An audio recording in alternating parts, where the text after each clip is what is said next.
All right, good morning, everyone. It is 10:16. This is Corey Burkhardt from the City of Charlotte. We appreciate all of you joining us this morning for our virtual media availability with Mayor Lyles.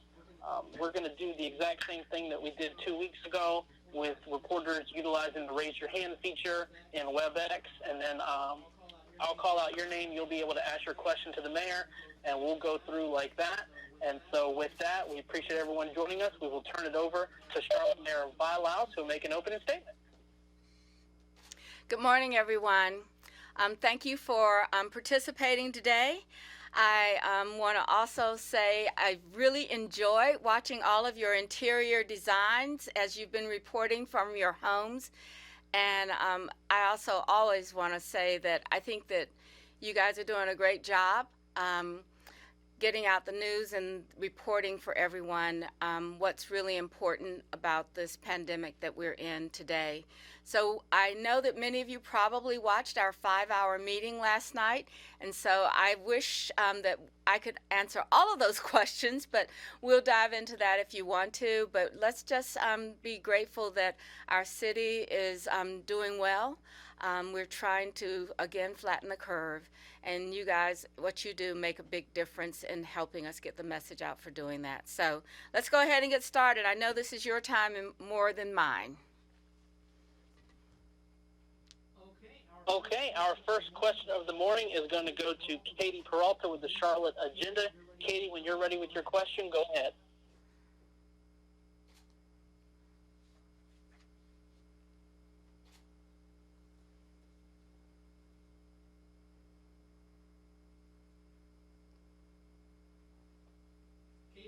Katie, if you're talking, we're not hearing you at the moment.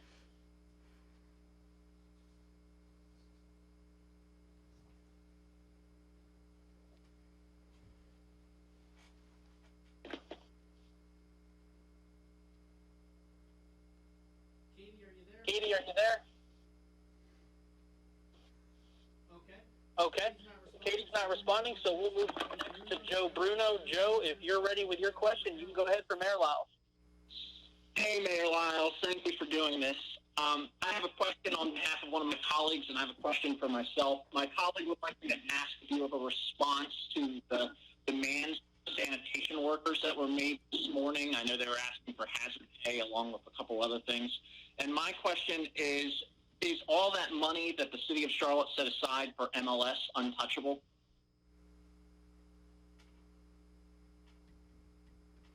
Okay, so the first question is a response to the demand. I have not seen the presentation, but I understand that we had several folks come out to advocate from the Charlotte City Workers Union requesting better working conditions for our solid waste service folks. But, you know, we have always thought about the very first thing is trying to maintain during this very difficult time the safety of our essential workers, and that's everyone that's called into the office from our police, fire, and our solid waste, our CATS folks. In solid waste specifically, one of the things that we've implemented is one shift on and one shift off. And what that means is that you work for that first week and you're doing that job, but we give you a week off and we are paying for both of those weeks. And then we also stagger the work hours so everybody doesn't show up at one time. And we're putting together whatever methodologies that we have for working to try to implement that idea of maintaining employee safety first and foremost. And I think that there are always going to be requests. If you remember in our budget sessions last year, we had the same group come in and they asked for certain efforts around pay and hours, and we've been listening really hard. Right now, what our focus is to get employees safely to deliver the services. And after that, we'll consider all of those things. The manager will take into account every request that we've been having from all of our employee groups. And that's one of the things that makes it possible for us to, I believe, to have a really good labor force. And that's important at this time. If you treat people well before the crises, then you know that they will be here. And I have to say, our solid waste, our police officers, our firefighters, they're showing up every day. So I'm really appreciative that we have a good labor climate in our city. And our next question is on Steve Harrison. Steve, when you're ready with your question, Oh, wait go a minute. ahead. I'm sorry. Let's go back. We had a Joe Bruno question. I'm sorry. That was the first question. Sorry, Joe. I did not look at my notes. So the second question was the MLS money. And that was the money that we set aside from the hospitality and tourism dollars for the Major League Sports team. The answer is going to be pretty consistent with what we've been saying all along. Until that effort is completed, our long-term plan is completed, then we will not be allocating any of that money. What I would say to you right now is that that's probably not the first thing on the top of our agenda for hospitality and tourism dollars. When we look at the loss in our restaurant industry and our hospitality industry, we're going to be talking about that first and foremost. Okay, my apologies. Our next question is going to go to Steve Harrison. Steve, when you're ready for the mayor, go ahead. Yeah, hi, Mayor. Excuse me, I have a couple questions and wanted to piggyback on what Joe just asked about the MLS money. That, money by law is restricted for hospitality purposes, but have there been any conversations about using that money in terms of loans or to help hotels and restaurants get through this? And has there been any conversations with David Tepper about that? And my second question is about the RNC, whether the city has started spending money yet on security, police equipment, things like that. And is there a question whether the city will be reimbursed for that if the convention doesn't come? Okay, let's go back to the hospitality money first. If you watched our meeting last night, we had a long conversation about tax dollars and what they could be used for. In North Carolina, we cannot use tax dollars for grants for anything. So generally what you've looked at is, and people have asked about this question, well, sometimes we use grants and contracts and languages and services and grants interchangeably. But in this case, we need to be really clear that in North Carolina, by law, we are not allowed to use general tax dollars for grants. So that's one of the first things. Now, have we been talking to the hospitality industry? Yes, we certainly have. We have been talking with restaurants and hotelers and trying to determine what the most immediate need for those two industries are. And fortunately, the federal government's Paycheck Protection Program really is one of the ways that we can begin to address this. When we talk about that SBA loan and getting those jobs back and having people employed, that is one of the best tools that we have. But I also know that the hospitality industry is probably one of our areas that we're going to have the greatest emphasis on for recovery. We have been talking to them about how to do that. The call that we had with over 400 small business people included a number of people in hospitality, but it also included professional service workers. And that too, again, those kind of blending of where the market has really changed significantly is something that we're going to have to address. So we've been having those discussions and we'll continue to have them. On the RNC question that Steve, you asked about, we have had the federal appropriation of the $50 million for the security grant. We have not had a meeting because this timing actually exists between the time that we've started dealing with the coronavirus as well as appropriation of that money. So the council action will have to be to accept the $50 million security grant. And I don't know when we will schedule that. Right now we're dealing with the issues that we have that are most immediate, but the funding has been appropriated for the security, and we'll have to accept that grant at some point when we're back to the realization of regular council meetings and all of those efforts. Okay, our next question is going to go to Amber Robb. Just a reminder to the reporters, unless your two questions are related to the same subject, if you could just ask one at a time for right now. Last time we did this, we provided the opportunity for folks to ask multiple questions, so you can re-raise your hand and we'll come back to you, but we would ask that you ask just one question at a time for right now. And so with that, we're going to turn it over to Amber Robb with your question. Amber, go ahead when you're ready. Good morning, Mayor Vi Lyles. You already touched on it, but I just wanted to clarify to make sure I did get this correct. This is in regards to the press conference that happened outside of the Solid Waste Services building this morning. You mentioned that they are operating on a modified schedule, whether it be, 1 week off, 1 week on, and then that 1 week off them being covered with, their pay and their benefits. That is happening for this specific city department, correct? Because at one point they said that it was happening and currently it's not. But to your best of knowledge, they are currently operating on a 1 week on, 1 week off schedule, correct? Amber, I think one of the questions I have is who said that we weren't? Maybe that's something that it confuses me because the union, the press conference, yes, ma'am. The union that spoke this morning, they said that, like, for example, Charlotte Water is operating on a 1 week on, 1 week off, but over here at the Solid Waste Services, they aren't. So I just didn't know where that discrepancy was. Amber, can weigh in on that?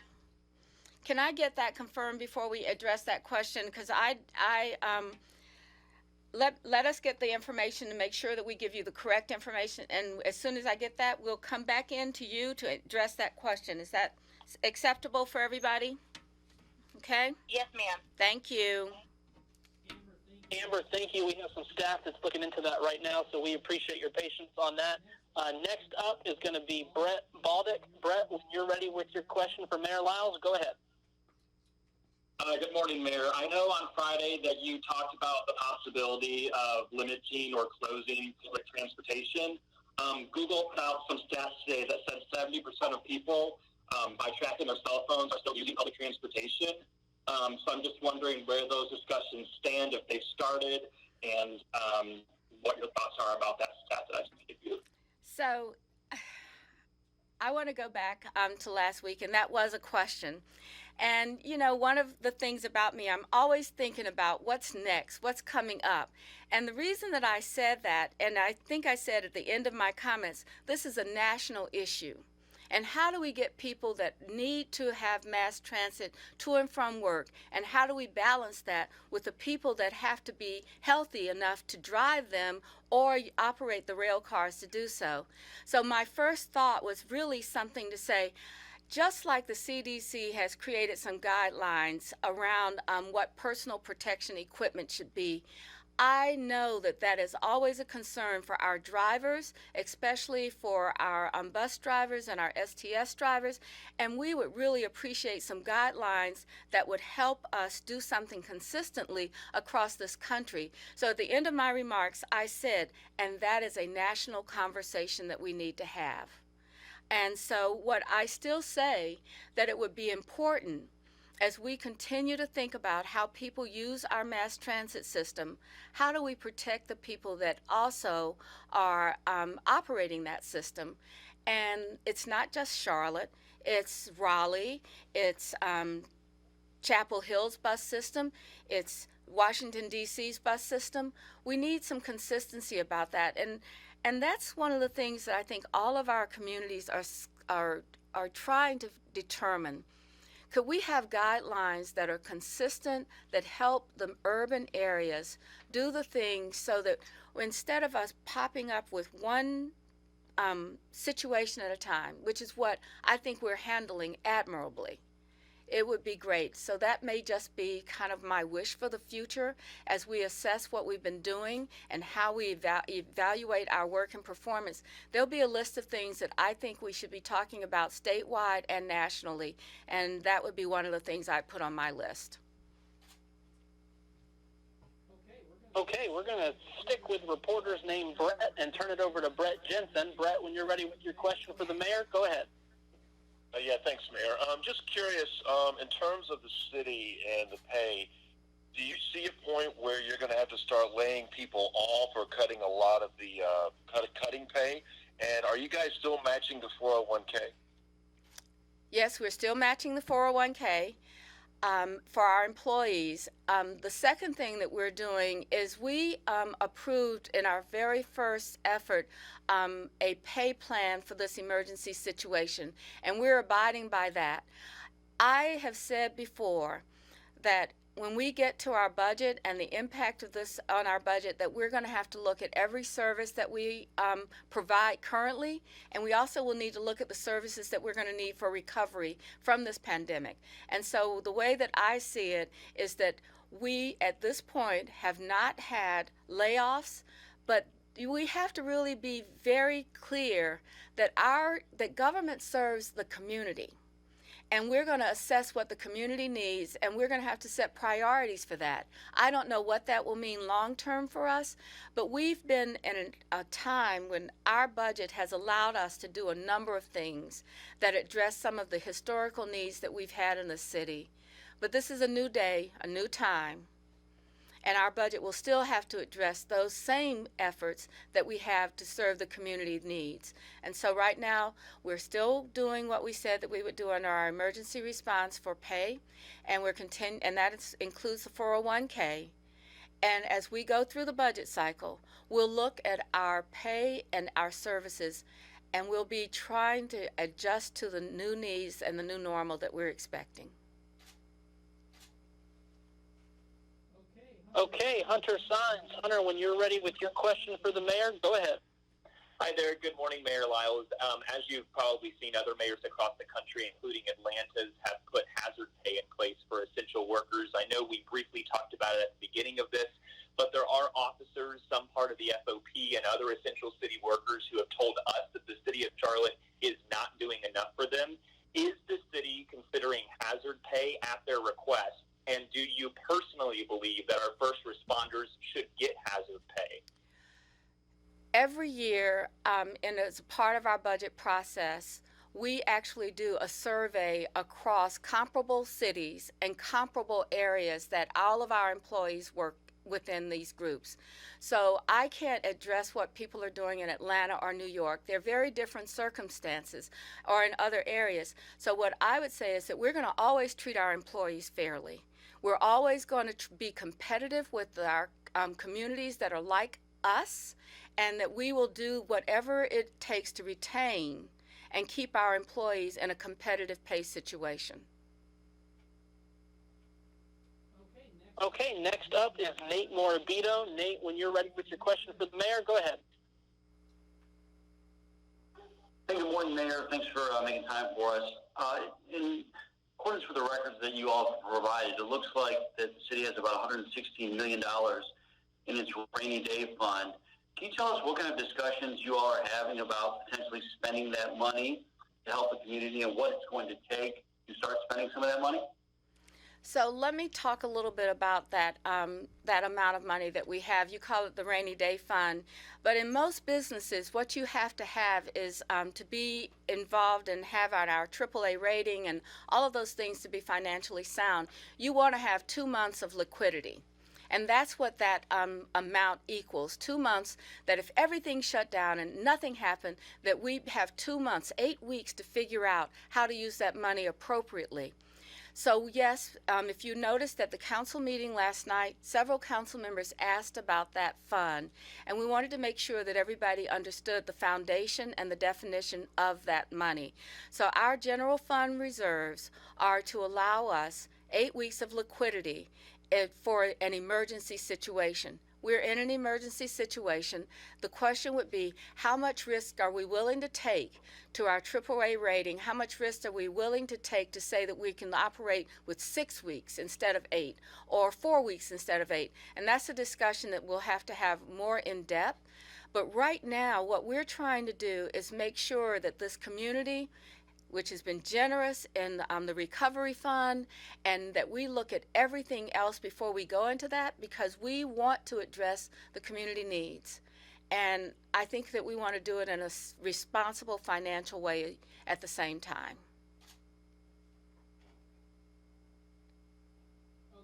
Okay, next up is going to be David Hodges.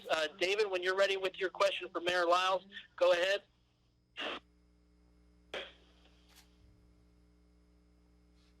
Can you all hear me?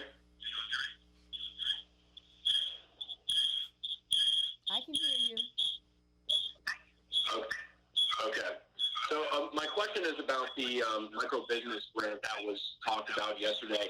The county commission has already got a resolution on the agenda for their small business loan program, and Councilman Bakari mentioned that he's hoping for more urgency. Now I cannot, David, it's garbled. I cannot really hear you.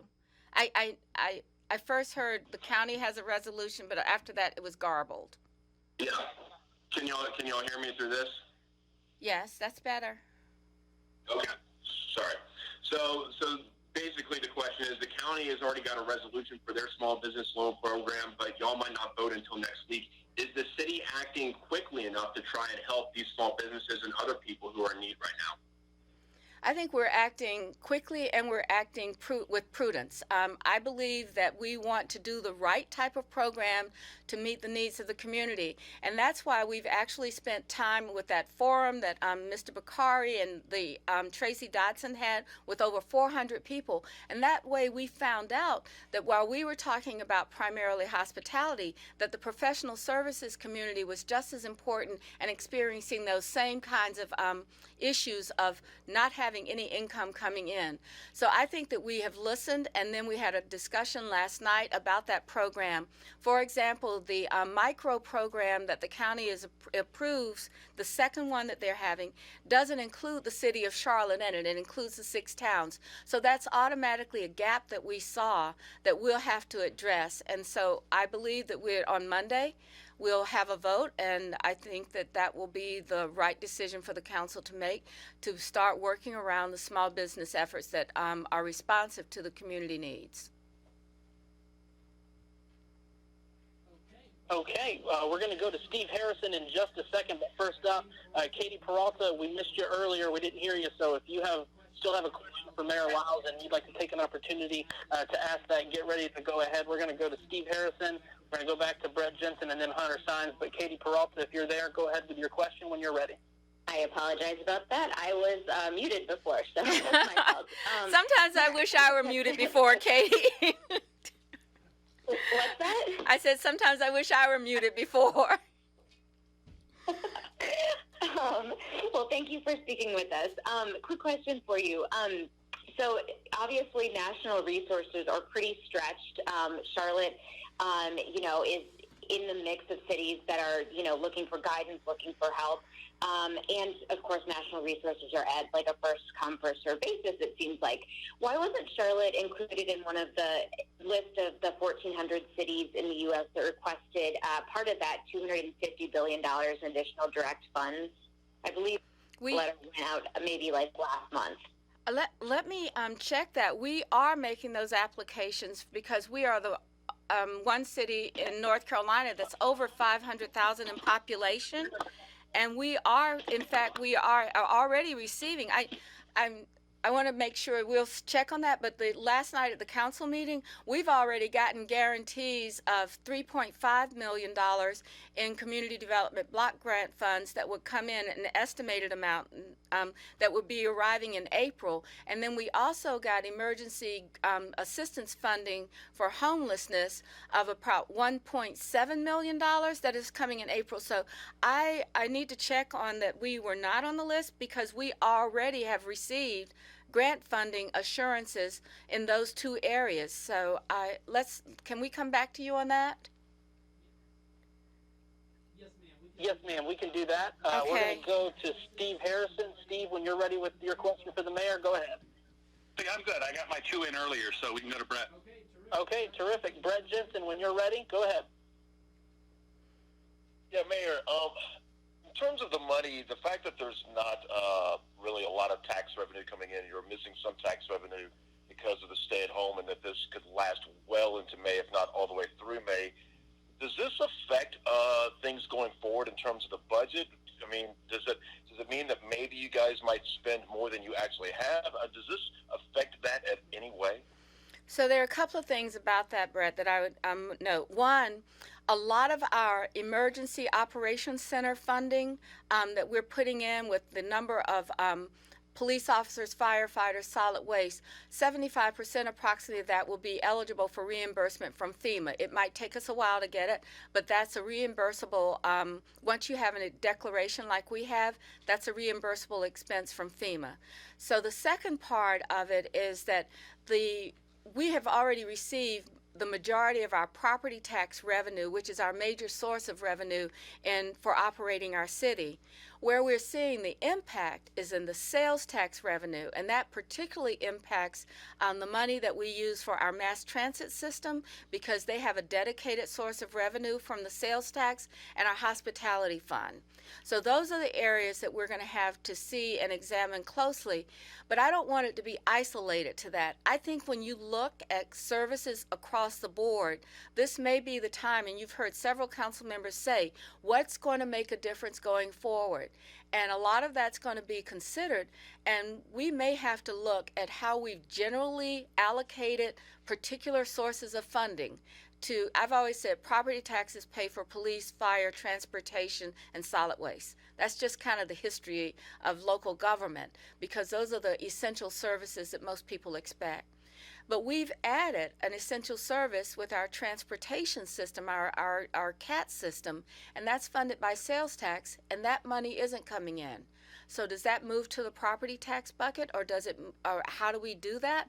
I think that's the thing that we are talking about. There's going to have to be some changes in our recovery efforts to adjust to make sure that what the community sees as essential, what we've come to take as essential, not from a historical perspective, but from a current need perspective, into our budget deliberations this year. Okay, next up is going to be Hunter Sines. Hunter, when you're ready with your question for the mayor, go ahead. Hey there, Mayor Lyles. With the new CDC recommendations, I'm curious, do you wear a mask when you are out? And also, we know that there are CAPS employees that are concerned about their health, as you guys mentioned last night in the meeting. Should people who ride in buses and trains wear masks?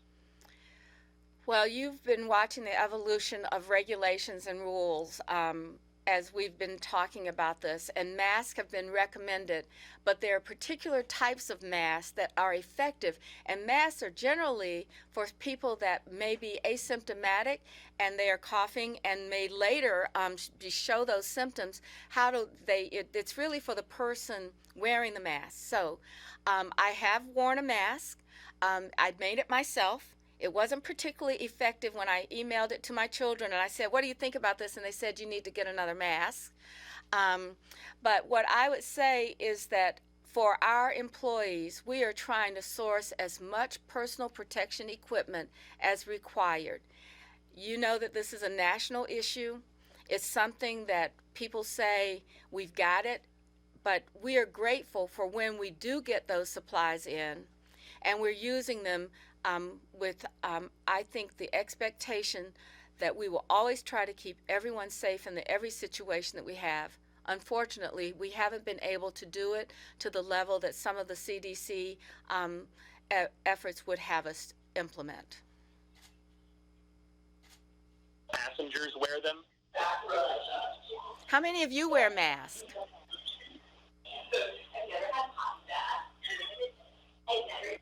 Okay.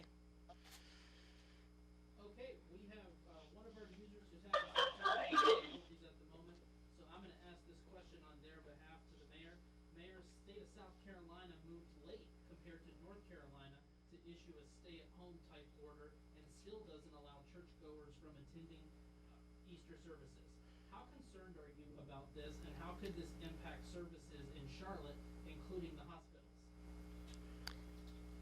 Did you say that let me repeat the question. So South Carolina has just implemented, I think, what they're calling go to work, stay at home. And I think you were saying that they're allowing church services, or are they not? It still doesn't allow churchgoers from attending Easter services. Okay, so I believe that our public health director makes these decisions and recommendations with careful scrutiny of what the expectation is. And I also think that the healthcare systems have always been aware that we have a marketplace for health care beyond the borders of Mecklenburg County that extend both in North Carolina and South Carolina. So when we talk about the surge and flattening the curve, all of that population is in consideration in our healthcare systems. The thing that I believe that we're addressing on houses of worship, with Passover coming up tomorrow and Easter Sunday, Good Friday this Friday, and Easter Sunday coming up, I like what one of the ministers said, that if you believe in God, he believes that he gave us a sense to use, and that common sense would be the best sense to use right now. The church, I go to a very large Baptist congregation at Friendship Missionary Baptist, and we are not having services because we cannot meet the guidelines for mass gatherings. And if we're going to actually continue to think about this curve is going up and we need to flatten it, then I would really ask every house of worship leader to consider this and be very, very careful. If you have 10 or less and you can do the social distancing, that works. But if it is a congregation, let's do it with a virtual effort and methodology. Okay, thank you, Mayor Lyles. Nate Morabito, when you're ready with your question, go ahead. I know you all discussed this a little bit last night involving affordable housing, and I know there are people that want to make sure that affordable housing doesn't take a back seat among with the other problems we have right now. And you all discussed a little bit about the outside-the-box ideas, including shipping containers. Previously, you all have indicated that was kind of a long-term potential housing solution. Is there some renewed urgency now to look at other affordable housing solutions, considering the pandemic? I think that there is renewed energy about that. I'm not so sure that it's just shipping containers. We ought to look at all the innovations in building materials for affordability that we can possibly take, especially since we know that we have to have people that are now living in hotels, our homeless population that we've moved into hotels. At some point, we have to determine how are we going to work towards permanent housing, affordable housing that can be permanent. Okay, next up is going to be Brett Baldick, followed by David Hodges and Katie Peralta. Brett, when you're ready with your question, go ahead. Hello, Mayor, again. Thank you for the second question. I don't know how much you can touch on this, but the Charlotte Airport, we all know, is owned by the city, and that's something that you guys are very proud of, and it's one of the few airports in the country that is still city-owned. Obviously, we know the aviation industry has been hit very hard, and when you drive by the airport right now, there are no one in the parking lot. Is there a possibility down the road that the city may have to help the airport in any way? I never say that there's not a possibility. Who knows how this will work in the long-term future, but let me say what we have right now. The federal legislation includes assistance to airports as well as the airlines, and we're assessing what that legislation would do for our airport. The concerns, I think, at the airport are really greatly around the number of people that were employed in the concessions as independent contractors. So when you think about the janitorial folks that are not doing that, they no longer have jobs. The people that work at the concession stands, those are the kinds of issues that we have at the airport, because those are the same types of issues that we can put in with our hospitality, our professional services. It's a unique, it's almost like having a small city on the airport property, and we have to look at that and figure out how that city's going to come back. When will the traveling public decide to work, and what federal assistance is available to those? And we are looking at that. We're going to have some more discussions with our airport director, as well as looking at it from our concession contracts as well as our independent contractors. Okay, next up is going to be David Hodges. David, when you're ready with your question for Mayor Lyles, you can ask it. I'm good. We've done this enough, so thank you so much for your time, Mayor. Thank you, David. Next up, Katie Peralta. Katie, when you're ready with your question, go ahead. Great, thank you. I had an interesting question from a reader. I know that the parks and greenway space question is up to the county, I believe, but this person said it's evident that we don't have enough of that park and greenway space since we continue to see people not social distancing. Is it possible, or would the city ever consider opening up one lane of every 4-lane road to bicycles and pedestrians or runners, big roads like Park, Providence, South and West, in order to promote that social distancing, but also, getting fresh air and exercise?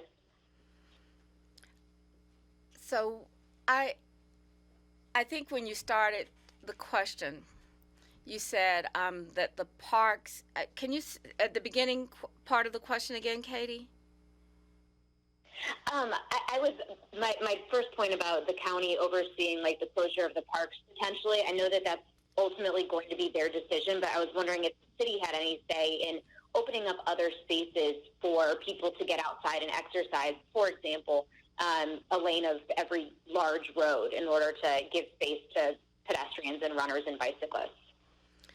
Okay, so one of the things that I think about our park situation is that we are supposed to be working together as a community. Sometimes government can say this is what the rule is, but following and taking that rule requires everyone to play their part and understand why we're doing this. We are doing this because we have a pandemic, a virus that's so that we can't even see, and we don't know how it impacts people long term. And we've now had, I believe, 8 deaths as a result of this virus. And for me, I think that the park space is enough and sufficient if we would actually follow the social distancing rules. I also would say that our roads are open to pedestrians. The pedestrians have the right of way, and we have the bike lanes. The bike lanes I've seen people using. I've seen bikers on many of our roads because there's less traffic, and I've seen runners on our road together as groups. So I don't know that if we are following social distancing and we're following the stay-at-home guidelines, and if we really are committed to making sure that we're all in this together, I don't think you need a rule for that. I think what we need is personal accountability and responsibility to each other. Okay, Katie, thank you for your question. The mayor is going to step off for just a second, and staff is going to brief her on our question earlier from Amber Robb. So we just ask everyone on the line to just hang tight for just a moment, and the mayor will be rejoining us in just a moment. Corey, can I go back to Amber's question? Absolutely, yes, ma'am. Amber, are you there? Okay, so I think if you look at the meeting from last night, you will hear this in detail because the manager talked about it a lot. But let me explain the 3 things.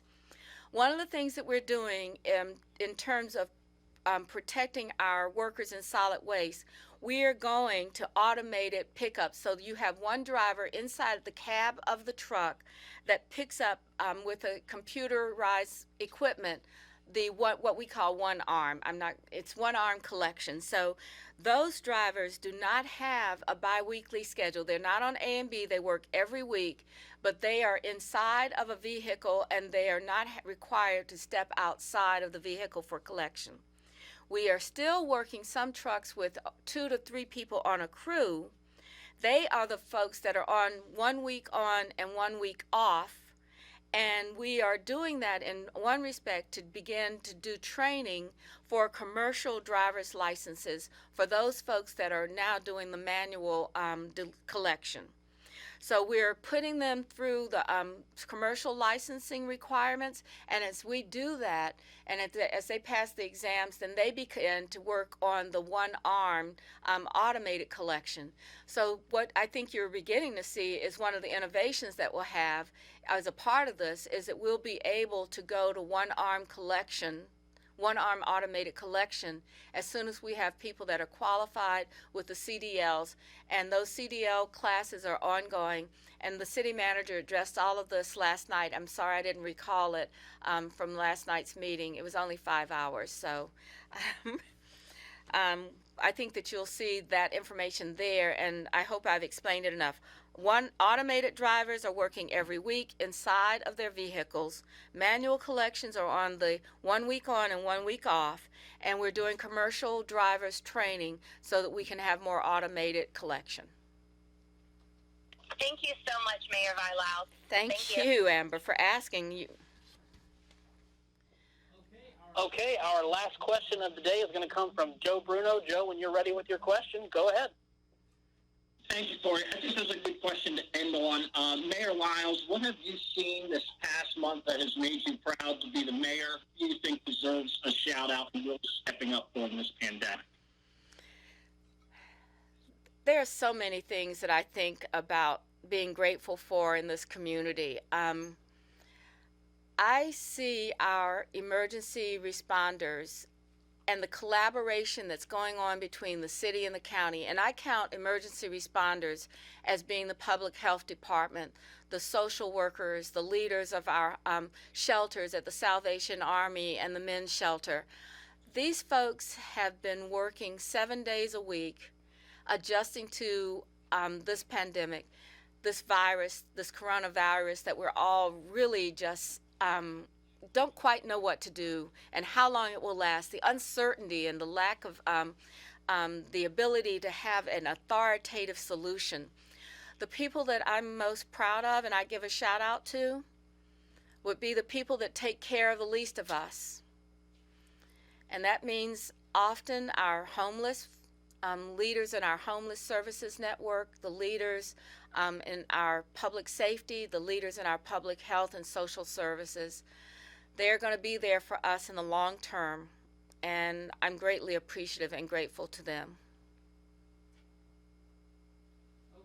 Okay, and with that, that is going to wrap up our virtual media briefing today with Mayor Lyles. We appreciate all of our local reporters, journalists, news stations, and outlets for joining us this morning and asking your questions. A quick reminder to all of our TV stations and other outlets who are interested in the video, we will have that available for you in about 30 to 40 minutes. I'll send that out to you all via email along with some still photos from our staff photographer, David Flower. I'll send out an email in about 30 to 40 minutes with all of his photos attached to that. Thank you guys all.